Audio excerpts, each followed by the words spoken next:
Welcome back to Martins and More. My name's Maury Rutch. And I'm Spoon Phillips. And we have some very important things to talk about. How you doing today, Spoon? I am doing excellent. I hope you're well. I'm doing very well, and we have a very interesting show today. I did reach out to our friends on YouTube, and one of our loyal listeners named T said, hey, why don't you talk about your musical influences? Today's show brought to you by T. Well, that's very interesting. And is that an anonymous, like a initial T, or is it T-E-E, T-E-A? It is T-E-E-A-E-E-A-A-E _E. Right. I don't know. It's the letter T. Now we have influences.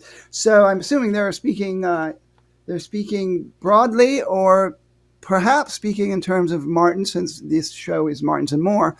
So maybe we should do Martins and More, so we could talk about, if it's okay with you, our musical influences in terms of being a guitar player, but also in terms of the influencers that have informed our musical tastes and guitar playing that played Martins. What do you think? When I first met you back in 2002, you told me explicitly that you're my only influence and I'm not allowed to have any others. So my part of this show is going to be short. You're the only one who influences me musically. I have not looked in any other direction. So take it away.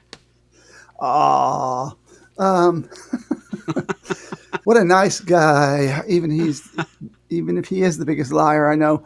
But I do know, I've known Maury for since the very first Martin Fest, and really online before that, because the UMGF had been around for a year or so, 2 years before, would you say, before the first event in Nazareth that went on to be called Martin Fest?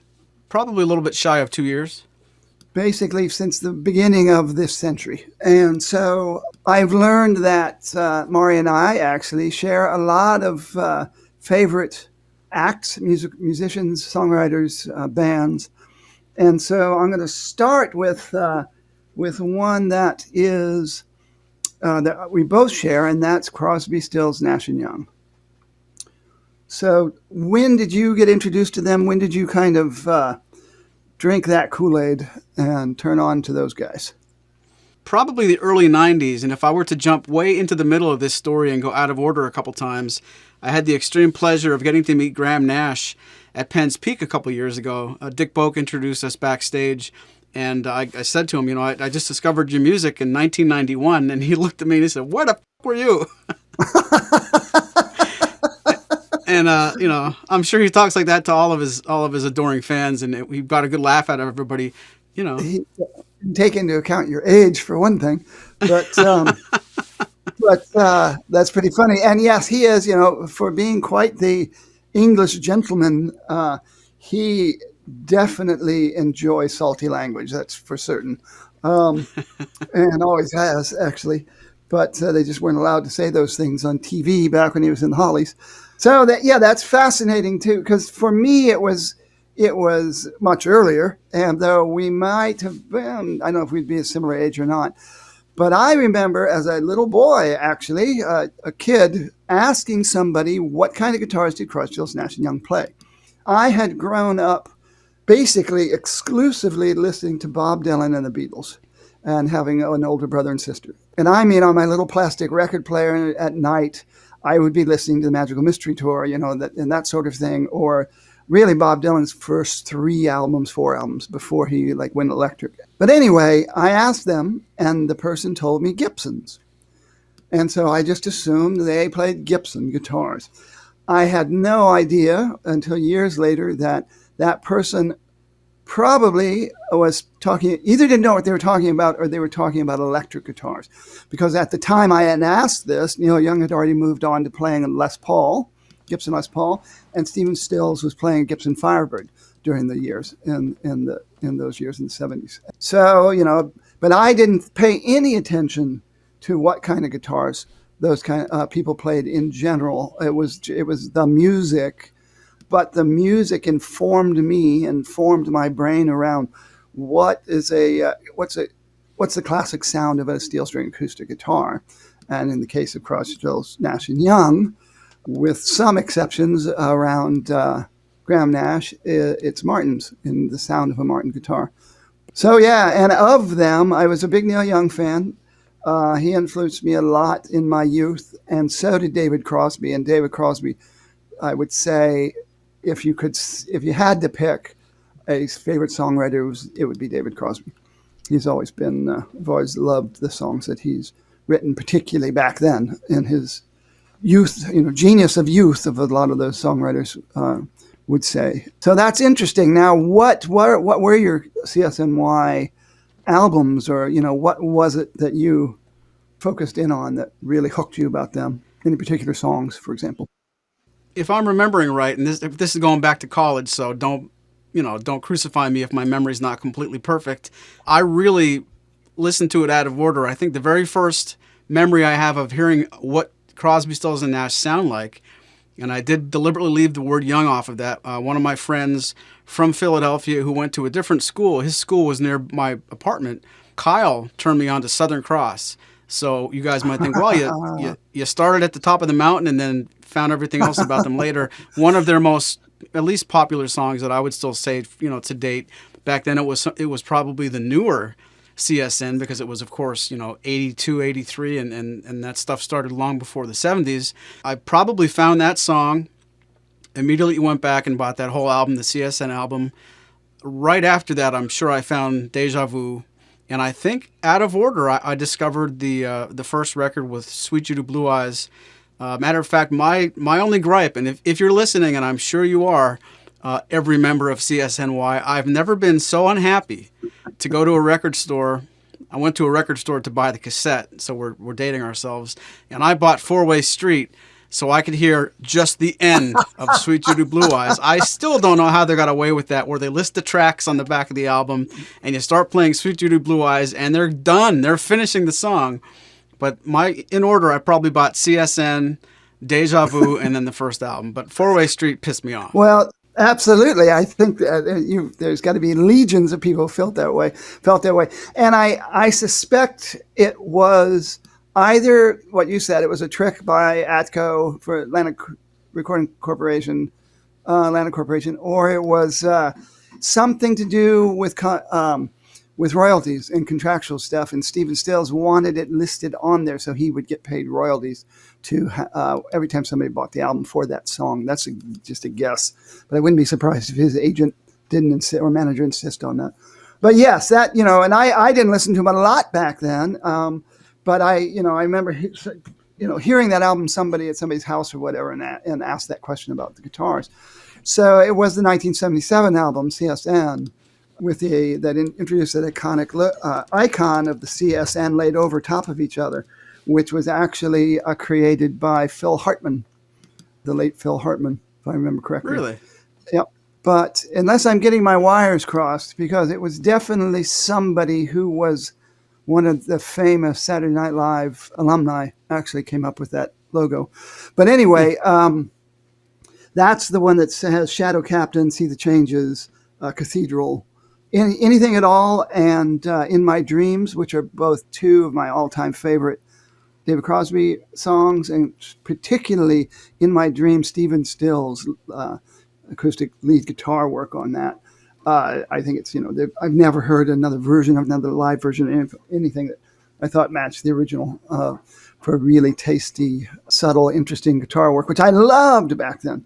And which I think can lead us to the next influence that we have in common, and which is Jackson Browne, but which for me really is David Lindley, and his really tasteful, subtle, but wonderful sideman lead guitar on the For Every Man album, which was my first experience with Jackson Browne. And I had never heard the Eagles' version of Take It Easy, so Jackson Browne's to me is I much prefer that, with that sort of Bakersfield pedal steel on it, and without the banjo and the sort of Eagles harmonies, and how that segues, at least back in the vinyl days, actually would segue right into that next song, Our Lady of the Well, yeah. Our Lady of the Well.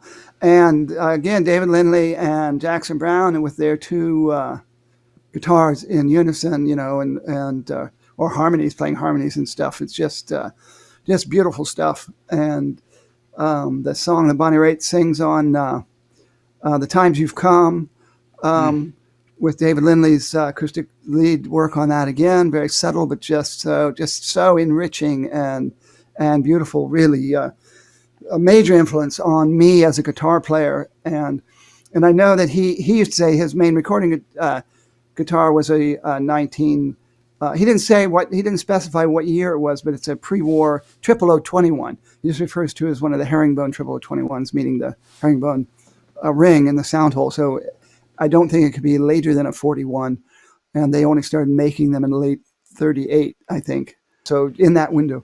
And my unofficial Spoon Phillips signature model that was for sale at Maury's Music once upon a time, the reason it's in a vintage style 21 was in homage to David Lindley's vintage 0021.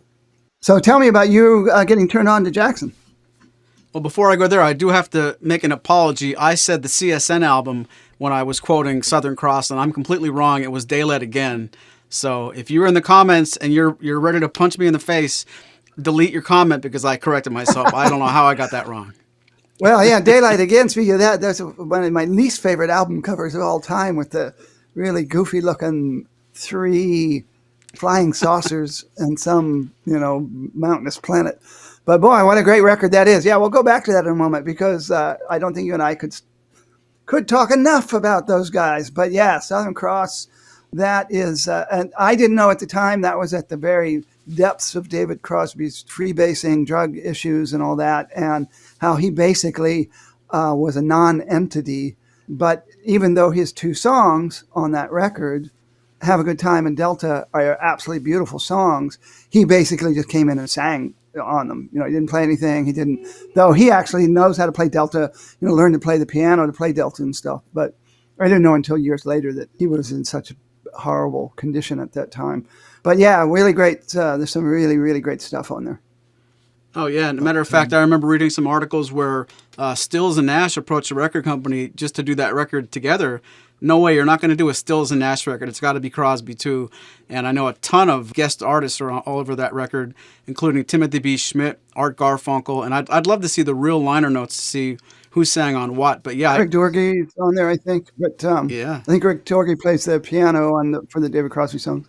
I'm pretty sure Crosby was a part-timer for sure on that session. If he did anything more than sing, I'd be surprised, like you said. Yeah, I don't even think, from what I read in later interviews, I don't even think he was involved, and he came in basically after it was done and just sang his stuff. And and they even were going to erase. He did some early vocals, and they were going to just erase it, I think, and go on their own.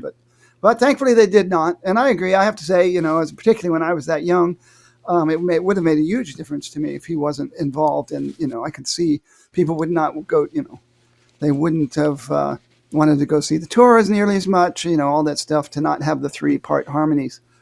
And we take that for granted. Everybody's maybe sick to death of hearing Sweet Judy Blue Eyes and those songs on classic rock radio. But it really took the world by storm and blew people away. When they do Helplessly Hoping at Woodstock, which for some unknown reason didn't make the Woodstock soundtrack or the movie, that kind of stuff, live again with one mic or You Don't Have to Cry, it just gave people goose flesh, and this was right after a decade of 2-part harmony. It was a decade of the Everly Brothers influencing Graham Nash, and I wish I could think of his partner's name, and the Hollies, the 2-part harmonies. And that's a great story in Graham Nash's autobiography, which I only read recently.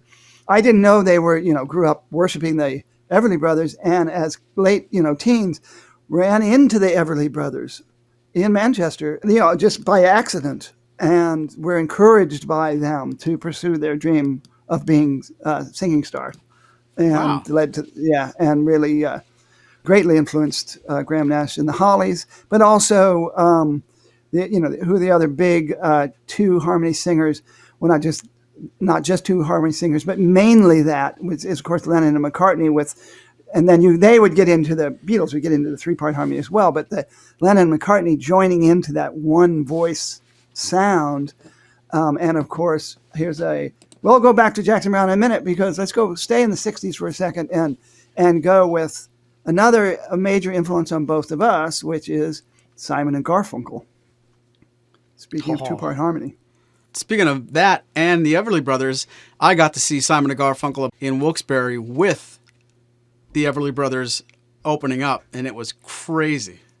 Heavens, I had no idea. Well, congratulations. I never saw Paul Simon live or with or without Art Garfunkel. But yeah, and I didn't even realize, that's one of those acts that I never even realized was an influence on me because I wasn't playing guitar when they were out and they were big. And my sister had all their records. But Bookends, and then the early Paul Simon stuff, what I call his first solo album. I know some people will say, no, his first solo album was such and such but that was like before Simon and Garfunkel, so were huge.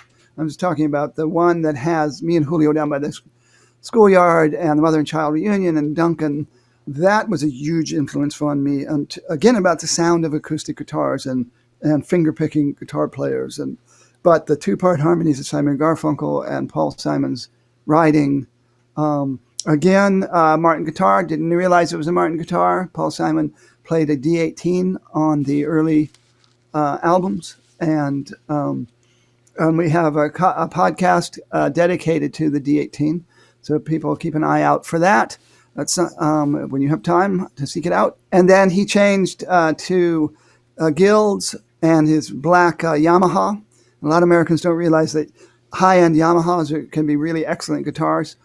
John Denver played one, but they were not generally available for sale in the United States. They stayed in the sort of beginner market in the United States. But that Yamaha he usually plays in Nashville tuning, which is higher up when he's playing in concert. And of course, Paul Simon's main acoustic guitar for decades now has been his OM42 signature model, which is basically an OM42 with his signature on it and a neck that was created for him. It's got a 1/11/16 inch nut, but I believe it has a 2 1/4 inch width at the 12th fret. And the shape of the neck was actually taken from a very specific guitar that might actually be a non-Martin. I don't remember. But the shape of his neck. I don't know if the actual signature model has his actual hand-carved neck shape or not. That'd be actually an interesting trivia question. I should ask Dick that and see if he knows the answer to that. So I don't know how many people listening to us know Dick Boak's favorite Paul Simon story, so I'm going to steal his thunder and tell it. So Dick Boak, starting with the Eric Clapton models, the beginning of Martin making artist signature models where the artist got one guitar. This is the first time ever Martin ever gave away guitars to celebrities. They got one guitar and the option to buy more, and a portion of the sale of all the signature models they make goes to a charity of the artist. And I don't remember Paul Simon's charity anymore, but Dick Boak was very excited, and I don't remember if this was in New York or if it was in London or where he had to go. He had to travel somewhere, maybe it was LA, to bring Paul Simon his signature model, which he was seeing for the very first time. Paul Simon, they had not met. Paul Simon had no hands-on dealing with this. It was all done through the telephone and mail or email. So Dick Boak is waiting, has been waiting, and he's sitting in a conference room at a record company or music studio with the case open and the OM42 PS sitting there. And he's waiting and waiting and waiting, and then the door knob turns, and the door barely opens, and Paul Simon sticks his head in, looks at Dick, looks at the guitar, looks back at Dick and says, "I don't think so," and shut the door. And Paul Simon's got a reputation for not being the nicest guy, and so Dick was just like, his heart just dropped into his shoes, and then Paul Simon opened the door and was laughing, and it was all just a big joke. But I always loved that story. I could just see Paul Simon doing that. I don't think so. So yeah, so Simon Garfunkel, Crosby, Stills and Nash, and then we were up at Jackson Browne, and I was about to ask you about Jackson Browne and your early Jackson Browne epiphany. Well, I don't mean to keep kicking the can down the road, but I do have one little attachment to that Paul Simon idea. You guys are listening to Martins and More podcast with Spoon Phillips. This is about Martins and more. Nothing made me want to play an Ovation balladeer so badly as watching Simon and Garfunkel and the concert in Central Park. I got so attached to fingerstyle music and finger picking and so emotionally attached to Paul Simon. And this was so many years before I understood that it was the Martin sound that I wanted. My early adoption of loving what Paul Simon sounded like completely revolved around the VHS cassette of Concert in Central Park that I played billions and billions of times. All that made me want to do was get an Ovation, a black balladeer, or whatever guitar he had. It was the love for what I was seeing, but so far ahead of the path I ended up landing on loving Martin guitars. So my introduction to that kind of sound was long before my introduction to wanting to hear Martins. And I just thought it'd be a little bit of a funny anecdote to throw in there. I did not fall into the Paul Simon rabbit hole with Martin front and center. It was Ovation. Well, I actually am not surprised, but it's funny because I've actually forgotten he was playing that then. I didn't have HBO back then, and but I certainly knew several people who did, so I got to see that. And in those days, HBO would play the same thing over and over and over and over and over, and yeah, and I loved it. Though even then, I never liked the sound of electrified acoustic guitars. And the reason he played Ovations and the reason everybody else played Ovations at that time wasn't because David Cassidy played it on the Partridge Family. It was because, I know that's surprising to some people. Speaking of influences. Susan Day, but that's another conversation altogether. It was... The reason everybody played Ovations was because it was the first time you could plug into an acoustic guitar with an electronic pickup that wasn't out in the sound hole and that didn't feed back in giant arenas or even in small, venues.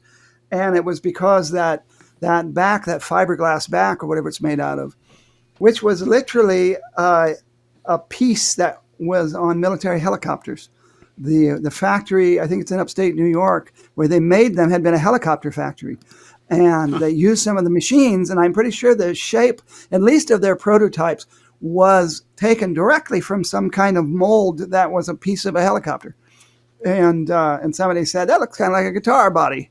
But because it wasn't a wooden back and sides, it did not have the resonance issues that you got particularly from Martins, and which has such intricate and subtle harmonic body resonance stuff. So that's why everybody played Ovations. And then Takamine, which I've always called it Takamine, I'm not sure. I'm pretty sure that's the Japanese pronunciation. Then they basically usurped the Ovations, not for everybody, of course.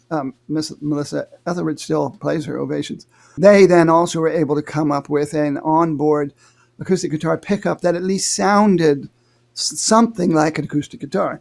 Of course, then they exploded, and now you can put an acoustic guitar pickup of all kinds of different brands in whatever acoustic guitar you want. But that's why they, and Jim Croce also, speaking of influence of Jim Croce, which I'm going to bring up in a little bit too, they played Ovations, or at least he did, in concert because it was plug and play, didn't matter how big the venue was, and that's why they used him. So, Jackson Browne and Maury. I realize that Maury's man crush on Jackson Browne's a little embarrassing because, he gets wistful and, he blushes a little bit. I know if you guys, the last time you saw, Snow White and Seven Dwarfs, but if you picture, Dopey blushing, Jackson Browne, Maury, there's a picture of him on his wall meeting Jackson Browne, and he's got that same look, so... Anyway. Not the only time I've been associated with Dopey, I'll say that right now. Yeah, Jackson Browne, I'll tell you what, the CSN thing was certainly a gateway drug to the Jackson Browne sound, and I'm not exactly sure how to pinpoint it, but I distinctly remember I was working as a cameraman at Channel 13. This must have been in the early 90s, right out of school, and I don't often remember hearing specific things for the first time, but I'll never forget hearing Doctor My Eyes in the company car that I was in. Not that when I say that, it wasn't like I had a company car, but they would send the cameraman out. on assignment, and you just take, whatever's there in the parking lot. You didn't drive your own. I remember turning on that radio, and I heard the combination of congas and Jackson's voice and what I thought sounded like CSN harmonies and piano and lead guitar. And it was the mixture of these instruments that sounded so new to me. It was ballsier than like Sweet Judy Blue Eyes. It wasn't just acoustic driven. It had a really percussive piano in it, but it still had acoustic sensibilities. It had a great lead guitar part, and the choruses sounded like I was hearing CSN. And of course, later I'd find out I was hearing C because David Crosby was singing the harmonies. I'll never forget what that sounded like, and I immediately, in 1992-ish, I didn't have any way of going and diving into things like you can now, but I remember wanting to hear more and more. And I think the very first record, or 8-track or cassette, but probably a CD, that I heard from Jackson Browne must have been his first record or the second record. And it was pretty telling. As soon as I discovered whichever one of those it was, the barn doors just blew open, and I was an instant fan of really everything I was hearing from him. I could go and hear a lot of comparisons to James Taylor. Certainly the CSN influence was there, and it felt like everybody who knew about Crosby, Stills, and Nash, half of those people knew about Jackson Browne, and I was late to the party. But as soon as I discovered that stuff, his voice just really resonated with me. And I think if I'm really being truthful, going back from the very first time I got interested in music in the mid-'80s all up until now, certain influences take a hold of you for a certain amount of time. They might give way to something else, and as you get older, we can talk about this list and find out which influence still influences you as much as something else and which ones influence you more. I think the Jackson Browne songwriting and discography probably has made the most influence on me going from when I first found it, and it hasn't really slowed down. And it's really something I connect with more than a lot of other music. He hasn't stuck around with me as much in terms of I haven't followed his career and his later records. But he was certainly a major influence on me. And David Lindley, again, his lead guitar work. And I kind of broke up with Jackson Browne when David Lindley stopped appearing on his records. And, I was young enough to, kind of take offense to that. I think The Pretender was the first one where David was not when Mr. Dave wasn't the main guy all over the entire record and stuff. But it was the ones that came after that. What's the one on the Boulevard? Holdout, thank you. Yeah, that's where it kind of really started. They went their separate ways. But I remember, I guess a big influence on me was my older brother, because he would borrow records. And that's the first time I heard the Grateful Dead. It was the Skeleton Roses album and Working Man's Dead. And the first time I heard Jimi Hendrix. And the first time I heard, my brother at that time listened to like hardcore Southern African-American blues. So, Lightning Hopkins and those kind of people. And so he would borrow records, but he was not that into them. But I would listen to him too, and and heard various things, and even though I didn't know who the artists were a lot of the times until much later. But For Every Man he brought home, and that just immediately leaped into my spinal column. And I was telling everybody I knew about Jackson Browne and Take It Easy and all this stuff. And again, I hadn't heard the Eagles' Take It Easy. The first Eagle album I heard was Desperado, and that had a big influence on me at that time too, speaking of harmonies and acoustic music. And I know Desperado, again, is one of those old chestnuts that gets played to death, and there's even a Seinfeld episode about that. But I still think it's one of the great songs in the modern American songbook. But so that really, I think I love every song on that record. And as a kid, seeing probably the Don Kirshner rock concert of the video of Doolin Dalton's and Desperado, where they did this video of them as cowboys, like the James Younger gang or the Dalton gang getting, and they get in a big shootout and they all get killed and all that. And cameo appearance, one of the outlaws is Jackson Browne. So I thought that, if Jackson Browne was in the Eagles video, then they were okay with me. And then I started getting into the Eagles and not realizing that he lived in the apartment above or below Glenn Frey and was actually part of them. And they wrote, Take It Easy together and all that stuff. So it was always fascinating reading in Rolling Stone or whatever when you started to learn about artists that you really found seriously influential And then I put a shout out for Maury Muehlhausen, who was Jim Croce's sideman. My brother Yeah. turned me on to Jim Croce. I saw them for maybe a quarter at Bowling Green State University, which was just a half-hour drive up from my hometown in Ohio. And then they were on Soundstage, which was a PBS show, I think, out of Chicago. And it was, as much as the songs were great, it was Muehlhausen's lead guitar work. And he's also the guy that basically taught Croce how to play that way. And Wow. my whole family, in terms of the children, were decimated when they were killed in the plane crash. Truly very sad. So I'm going to jump back for a second about my another two Jackson Browne stories real quick. One is a very nice guy that I had met through the UMGF, the unofficial Martin Guitar Forum, and had only ever seen at Martin Fests, called me up out of the blue to say that he had tickets to see Jackson Browne at the Beacon Theater in New York City the day after he was being inducted into the Hall of Fame. And it was a guy named Maury Rutch who was from this little town in the Panther Valley in Pennsylvania, somewhere out in coal country.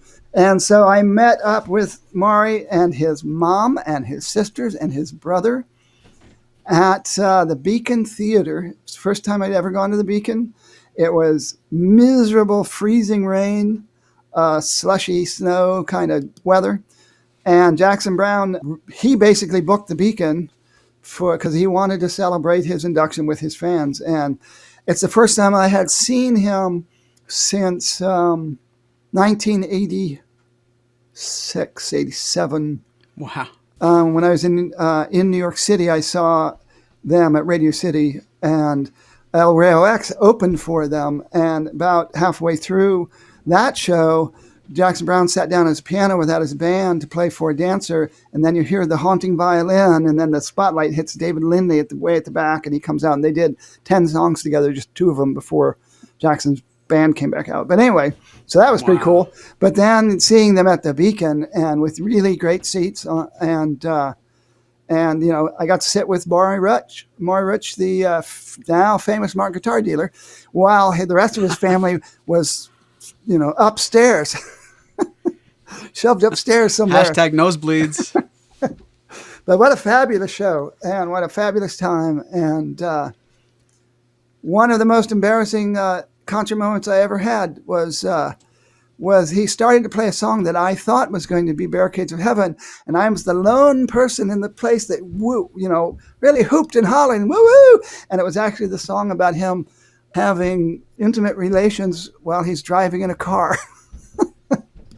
And Careful here, careful. So it was, it was like, I'm sure everybody thought I was some sort of I don't know how to put that, but it was it was the wrong song. I thought it was going to be Barricades to Heaven, which is a great song, which Maury has done for many years and does very well. Oh, thank you. You can't have enough Jackson Browne stories. I don't fault you for going long-winded on this subject, but yeah, Well, I'm glad you say that. Because I have one more quickie. I was out in L.A. as a teenager, and I had gone to see Woodstock at the midnight movies, and just thought it was the greatest thing since sliced bread. And I had tickets. You were talking about listening and hoping you'd hear that song on the radio again. Back in those days, you'd have to call, you'd call up to request songs. And I called up with some radio station to request a song. I don't remember what it was, but it was probably a Neil Young song. And they said, "Congratulations, you're our sixth caller." And I won 2 tickets to a No Nukes benefit at the Hollywood Bowl. Oh. And because I was a special radio, show ticket winner person, and I literally couldn't find anybody to go with me because I didn't know anybody. And I got to go in early, and I'm walking in, and there is Jackson Browne and David Lindley doing their sound check.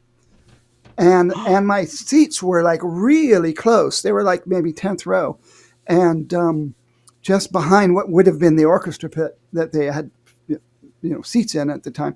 And I'm rushing down, and I almost knocked this lady off her feet, and I kind of grab her and I say, "I'm so sorry." And it was Joan Baez.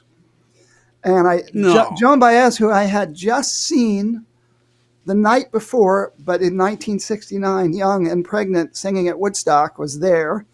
And Graham Nash was there, who was also at Woodstock. John Sebastian was there, who was also at Woodstock. But it was still, John Denver, who came out and sang a cappella to the Hollywood Bowl and had a gigantic voice. No microphone, no nothing. So it was a fabulous day in the blazing hot sun, but it was really first time I got to see, I guess it wasn't the first time I saw Jackson Browne in the running on tour after running on Empty, actually. So, but first time I saw them, him and Lindley, solo and acoustic together, I guess, duo and acoustic together. So those are my big Jackson Browne stories. Wow, you never told me you tackled Joan Baez. That's so cool. Nearly. So those were the days. So those are our younger influences. I mentioned Bob Dylan. I'll just say, before we go on and talk about broader influences that we have that still stick with us, and some that don't, I would say Dylan was in my DNA. My mom had bought the Free Will and Bob Dylan's second album and listened to that apparently nonstop when I was too little to remember. And she also bought the Beatles' first album as an attempt to stay young and hip. So they were always in my life, and much more so because of my older brother and sister. Bob Dylan is known mainly for playing Gibsons in his early records, those the big old J50 or a pre-war, maybe 1929, a Nick Lucas special that he toured with in the mid-'60s. But those guitars, those Gibsons with that immediate thunk, dead thunk bass to them, and the sort of jangly trebles that drop off, and that he was known for. But the very first record I ever bought with my own money from mowing lawns was the Concert for Bangladesh, mainly because there were a whole side of Bob Dylan playing live with George Harrison that was his first appearance in public since his mysterious motorcycle accident. I remember when that happened, but it was, he was out of the limelight for a couple of years, maybe even 3 years, I don't remember. To be honest with you, I was young. I didn't really even know who Eric Clapton was. I didn't know really anybody else on the record except for George Harrison. And I got to go see the movie at the drive-in with my brother and his friends, and I listened to that forever. And Bob Dylan is playing a Martin D28, an Indian Rosewood, relatively new D28 that apparently he borrowed from Pete Ham from the band Badfinger, who were basically the house band for the concert. And then, even though he goes back and forth with Gibsons and Martins, primarily J45s, some of the major seminal performances, really all of the major seminal performances of his life that I can think of, he's playing a Martin. He played a D41 on the Rolling Thunder tour, Rolling Thunder Review. He played a HD28, one of his custom HD28s, I think Engelman Top, at his 30th anniversary concert, which a friend of mine, my roommate at the time, had a ticket to, but I was directing plays in those days, and I had dress rehearsal that night, and I did not get to go. But I still have the entire show from HBO on cassette somewhere, on a VHS cassette. It's probably disintegrated by now. And when he played at the White House, he was playing a D18. When I saw him in the Love and Theft tour, he was playing his custom black and white, negative Martin. People might remember an HD 28 that was made black and white for Acoustic Guitar magazine as a giveaway, and Dylan saw it and said, "Can you guys make me one?" And he had him do a double pickguard on it, and it's got a white fingerboard and all that. So he was playing that, and he played that, I think, for all the domestic shows on that tour, and then he played at J45 in Europe on that tour. But on and on, he goes back and forth, but his Martin playing, was always an important part of my life. And going all the way back to all these people, I didn't know Paul Simon played a Martin guitar in the early Simon Garfunkel. I didn't know Stephen Stills and Neil Young and David Crosby and at times Graham Nash were all playing D45s, and that Neil Young plays a vintage D28, and they're both Stills and Young have played that. Owned a D28 that had aftermarket pearl on the fingerboard, and all that stuff I learned much, much later in life. Leo Kottke, huge influence on me, the guy that made me want to be a finger picker. He would show up on television playing what turned out to be an MC-28, the early M's with their super deep cutaway in the oval sound hole. And he played one that had a sunburst top. That was, before Bob Taylor, made him his famous 12-string, and he moved to Taylor's. Later years, when one of his guitars broke on tour, he walked into a guitar store and played the guitars and walked out with a 0015 SM. And that, but he told me later on that he runs out of frets, and I know what that's like when it comes to 12-fret guitars. But yeah, so Martins have shown up. Jerry Garcia played D28. He played D28 and a D18, but the recordings of Ripple and Friend of the Devil and all that's D18. I guess I could really go on and on with people whose music influenced me and really taught me my brain to say this is what a acoustic guitar should sound like, and it's the Martin sound. Well, now don't forget, this isn't called Martins with Spoon Phillips. It's Martins and More. Let me ask you, give me a couple of important influences in your musical life that are not Martin related. Oh, absolutely.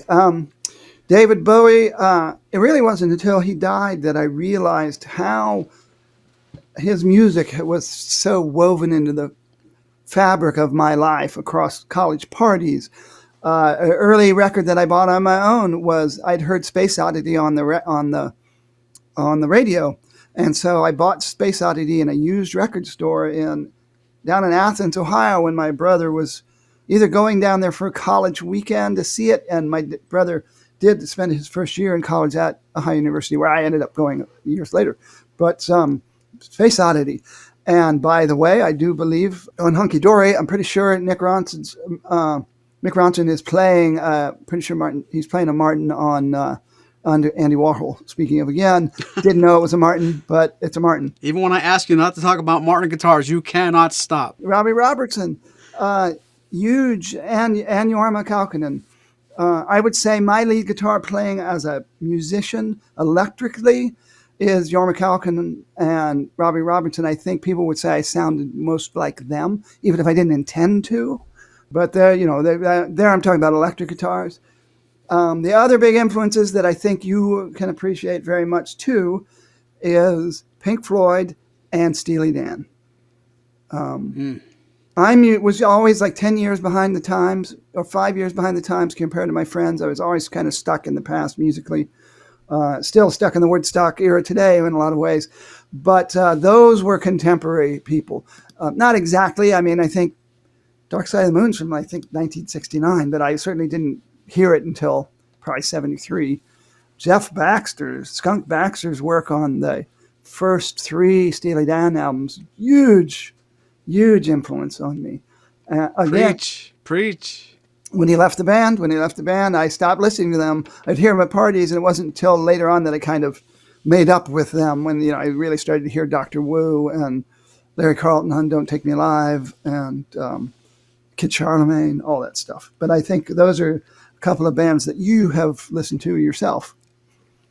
I was going to bring up Steely Dan if you didn't, and really, it's got nothing to do with my love for acoustic music, but if you go backwards and you ask me what bands were important to me when I first discovered them and have not gone away, I can't go a few weeks without putting some kind of Steely Dan, I want to say the word record, but I mean MP4, or I want to stream some Steely Dan all the time is what I mean in this day and age. It's so, Tim Perry and I talk about this all the time, how importantly bold and gigantic that first Steely Dan record is. It just leaks like greasy, stingy guitar. It's like in such a powerful way. Like it just smacks you in the face. And that kind of thing, as much as I really appreciate a really heartfelt Jackson Browne tune or something from the most acoustic feeling CSNY record, when you listen to something from the first Steely Dan album, I can completely forget about acoustic music for 15 minutes and not even care. That still really does, drive a lot of what I like. And going on a complete 180, and talking in this part of the program about those influences that meant a lot to me that have nothing to do with Martins or More, Iron Maiden is a name you probably weren't going to say on your part of this show. Being a 14-year-old kid and seeing that kind of stuff and understanding right away what guitar could sound like, you can't trace that lineage towards anything I do these days. You wouldn't make the connection in any respect. But my going from not having any idea what music is to being shown that kind of stuff when you're an impressionable kid, my first 4, 5, 6 years of wanting to play a guitar, that's what I was aiming for and hoping for. And I'm sure I had an electric guitar many, many years before I had my first acoustic guitar or my first interest in even, caring what acoustic guitars were. I have a lot of people ask me all the time, who do you recommend for guitar lessons? And should you play acoustic guitar first or electric guitar first? And, that's a conversation for another time. But it reminds me of how I learned electric guitar first. And while I was delving into electric guitar and the things I loved, if you would have asked me that second day, hey, I saw you just, discovered electric guitar yesterday. Would you like to play acoustic instead? I would say, no way. It was so not what I wanted to do in the beginning. And where it takes you in life is, everybody's path is different. But I kind of laugh now about if you go backwards from 2022 to 2012, it would make sense to our listeners. And what was I listening in 2002? That makes some more sense. You go back to 1986, 85. Whoa, Nelly, was it different?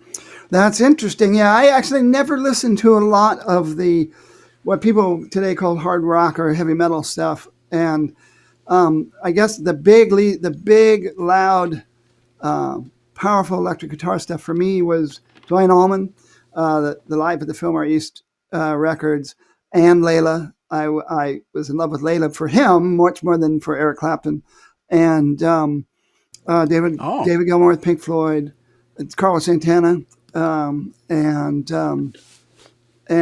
still love his sound. And now, of course, nowadays he's a PRS guy, and so he's got that very signature sound.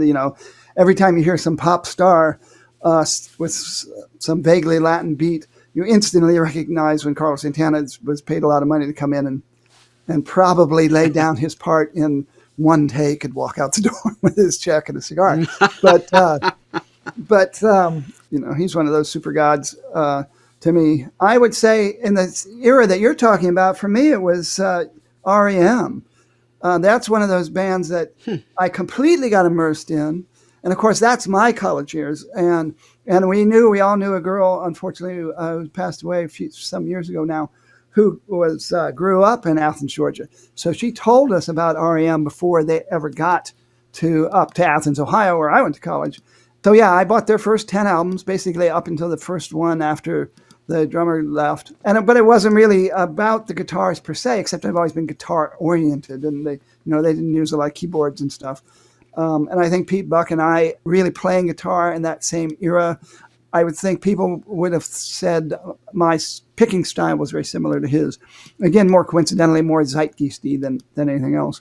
That sort of circular picking patterns that he would do, I would do similarly. I can't remember the last time I've listened to them. Where Live at the Fillmore East, still in my rotation. It's still on my phone. And I kind of rediscovered Pink Floyd. I rediscovered the Rolling Stones recently after going through the wonderful audiobook of Keith Richards' autobiography. And really, they were never a big influence on me. There was, in those days, you were either the Stones or the Beatles, and I was totally Beatle oriented. I really like Some Girls, and I really like Shattered, and I really like Beast of Burden, and can appreciate those guys. But what really blew me away is going back and listening in modern times to Can You Hear Me Knockin'? And what it would have been like to have been in that studio to watch those two guitar players do what they did and capture that take with some of the coolest, most soulful quasi-lead rhythm guitar that Keith Richards was doing, and then Mick Taylor coming in with the Les Paul and Richards just brilliant rhythm and jazzy interwoven background work all the way through Mick Taylor. Great headphone record, like when I'm out doing my fitness hikes, in the woods in Prospect Park and stuff like that. That's very absorbing, and I guess it sort of takes me away. It's one of those kind of songs. All right, But quick personal question. You have to know I'm going to ask you this. When you're doing that, you're on your fitness walk in the park and you got that in your headphones. Are you strutting like Mick? not at all. I'm definitely thinking much more like Keith. I'm much more into Keith's sort of uh, swagger stumble by that time, but stumbling Okay. swagger, whatever you want to call it. But I just asked the questions the listeners want to know, you know? hey, man, you're the guy that fronts a band.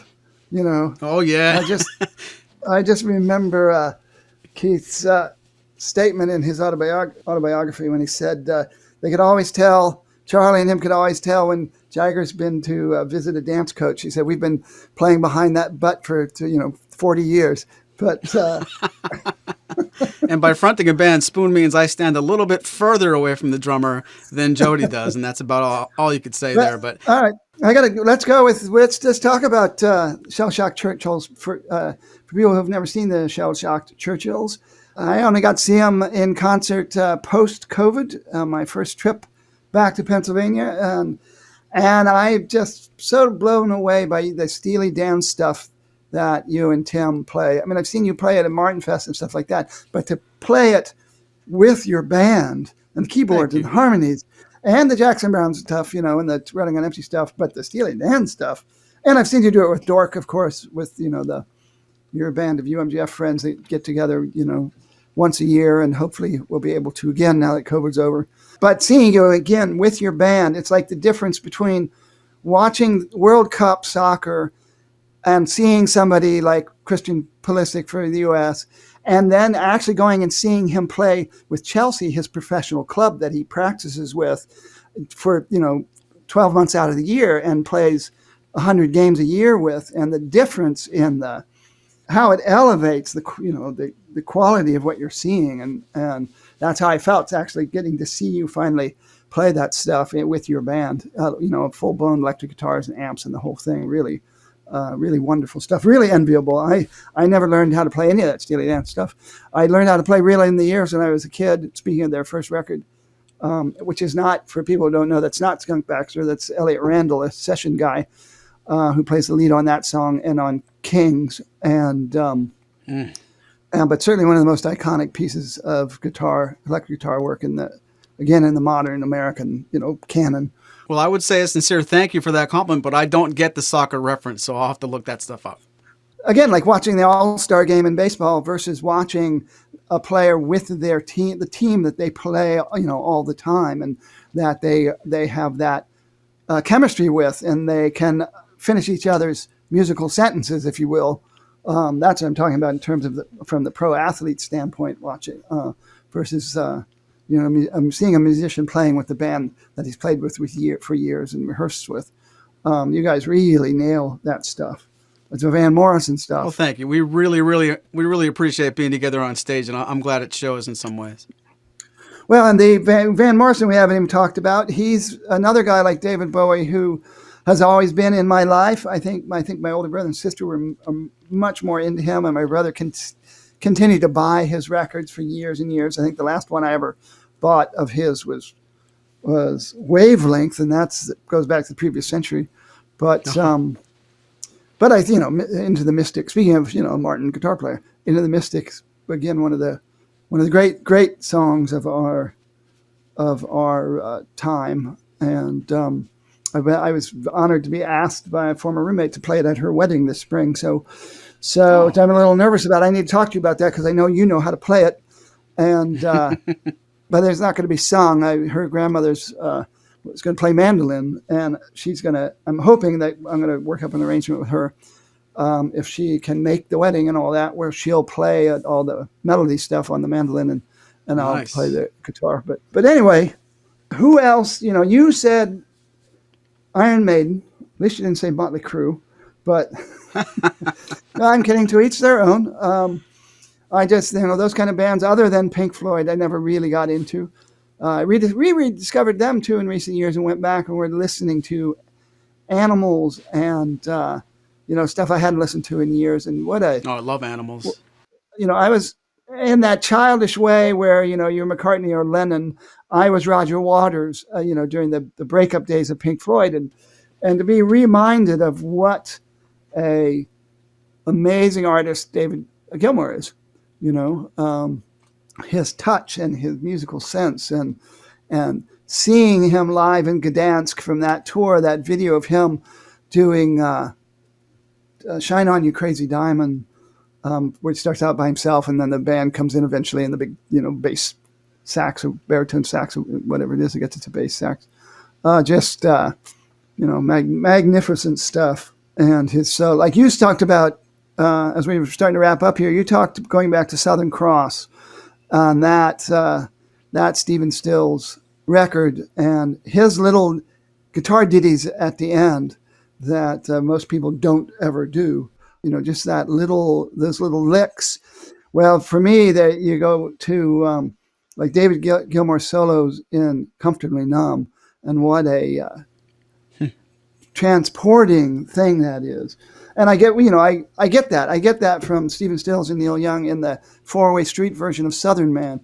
Again, I think the world is very lucky that got captured on tape, because they were a jam band, and every time they played the song, it was completely different. And they click. Their solos. That's to me that's my all-time favorite guitar duel that has ever been recorded by anybody anywhere.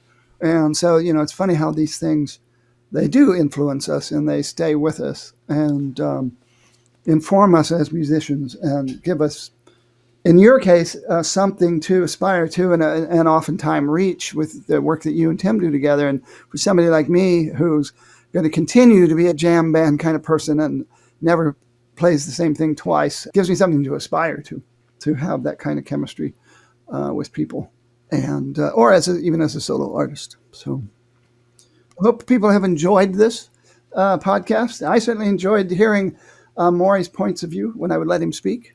And is there anybody you still would like to include? Well, you brought up Van Morrison at the end there, and that's the one that I would have not wanted to go through the whole show not representing. That's another influence that wasn't specifically acoustic, but his music's meant so much to me. And ironically, it's not a lot of his acoustic work that hits me the hardest, but just his catalog. I got to see him live at the Tower Theater maybe 15 years ago, and it was just like it was going to church. He was so, I guess, like finding his music and eventually waiting and waiting and waiting. And those of you guys listening know he doesn't just tour all the time everywhere. You got to watch and see carefully where he's going to be, especially, in the U.S. When I had my opportunity, I had a lot of hopes and dreams on the line, and I was really hoping it wouldn't be a disappointment, or am I going to get a good show? Am I going to get a bad show? He was just walked out and like knocked you over, really, and probably a lot to do with I wanted it to happen, so I just was in the moment. But besides Van Morrison, there really aren't a lot of other major influences that I failed to really list on today's program. We could go 4 more hours and get into the weeds, no doubt. But the only gripe I have, it just bothers me a little bit, and you and I know each other for a long time. I feel like I can be honest with you on camera and on the microphone, and you won't be upset with me. Put my heart on my sleeve when I said I love the Daylight Again album, and you laughed at how goofy and corny that album cover is. You were always talking about how neat it was when David Crosby, Graham Nash, Stephen Stills, and Neil Young went out and bought their first Martin D45s, and you're going to poke fun at when Crosby, Stills, and Nash bought their first flying saucers, and they wanted them on the cover. You brought that up. I'll just say, when it comes to influences, that the three musicians that I've seen the most of, and I'm not sure what order it is David Crosby, David Lindley, and Leo Kottke. But I'm pretty sure it's David Lindley and David Crosby. One of those two is one, and one of those two is two, and I'm not sure who gets it, because I saw Mr. Dave solo a lot when he would come to New York City and play in a small club with his rack of Weisenborn style guitars and acoustic guitars, or he would be like with a percussionist. And then Crosby, I would try to see him just about any time he was in New York. I saw his very first show outside of Texas after he got out of jail here in New York. I remember waiting in line and looking way down the street as people were waiting, and saw Graham Nash peeking around the corner. And so I knew that he was going to be showing up later in the show, which he did. And when I first sat down, the lights were going down. I something down in the corner of my eye and looked up, and as the lights were going down, they brought Eric Clapton in, and he was sitting in the corner in the first row of the balcony. And he was David's sponsor in those days, substance abuse sponsor at that time. Wow. So that was very cool. And so here's something that maybe would be a good thing to end with. And it's kind of putting you on the spot. But let's say, to go back to Martin's again, is there a single song that you could point out as having a, maybe not the most, but a very serious impact upon you, either becoming a guitar player or loving the sound of an acoustic Martin guitar? Wow, that could be two different answers. There certainly are those sounds, like records that really, like, they capture that sound that you want as an acoustic guitar player.